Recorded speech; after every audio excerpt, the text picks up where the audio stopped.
अस्सलाम वालेकुम जी। मेरा नाम रुखसाना है ते मेरे 4 बच्चे ने।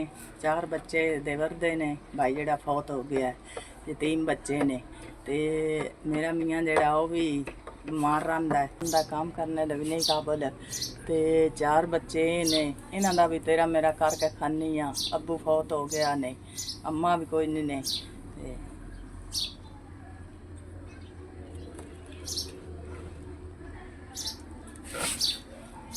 ते ये 4 बच्चों का पेट पालना बड़ा मुश्किल हो गया।